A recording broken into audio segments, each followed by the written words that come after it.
भारत को बताया जा रहा है कि जब पहलगाम में अटैक होता है, जब आप इल्जाम लगाते हैं तो इस तरह से सबूत पेश किए जाते हैं, इस तरह से दिखाया जाता है कि जब किसी का ड्रोन मारा जाए, जब किसी का तैयारा गिराया जाए तो उसके एविडेंस मौजूद होते हैं, वो दुनिया को दिखाए जाते हैं। भारत को पाकिस्तानी जो फौज है, पाकिस्तान आर्म फोर्सेज हैं, वो ये दिखाने की और समझाने की भी कोशिश कर रहे हैं कि जब आप प्रोपेगेंडा करते हैं, जब आप झूठ बोलते हैं तो उसके पांव नहीं होते, लेकिन जब आप रिटेलिएट करते हैं, जब आप जवाब देते हैं तो फिर आपके पास सबूत मौजूद होते हैं, और वो सबूत इस वक्त हम दिखा रहे हैं। मैं भी सुन रही थी, ज्वाइन करने से पहले माजरत थोड़ी सी लेट हो गई, लेकिन आप लोग जिस तरह की बात कर रहे थे और जिन सबूतों की, जिन शवाहिद की आप लोग बात कर रहे थे और भारत की बात कर रहे थे कि उनका अपना मीडिया, अब वहां पर सिचुएशन ये हो गई है कि अगर कुछ उनको खबरें इत्तलात मिल रही हैं और कुछ कंफर्म इत्तलात मिल रही हैं, कुछ ऐनी शाहिदीन उनको अगर देखकर बता रहे हैं, और अगर उनके न्यूज़ चैनल्स या उनके अखबारात, उनके गोदी मीडिया अगर उसको पोस्ट कर रहे हैं, तो बाकायदा इंडिया में ये शुरू हो गया है कि इंडिया की आवाम जो है वो आर्म फोर्सेस से रिक्वेस्ट कर रही है कि पहले पाकिस्तान को छोड़े, पहले इनको मारें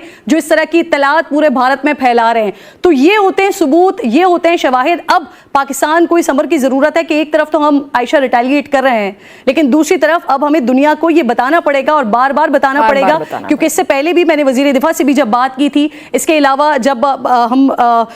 ISPR से बात करते हैं तो वहाँ पर जब हमें मालूम होता है कि पाकिस्तान के पास वसीतर सबूत मौजूद है कि क्या कुछ भारत पाकिस्तान में करता रहा।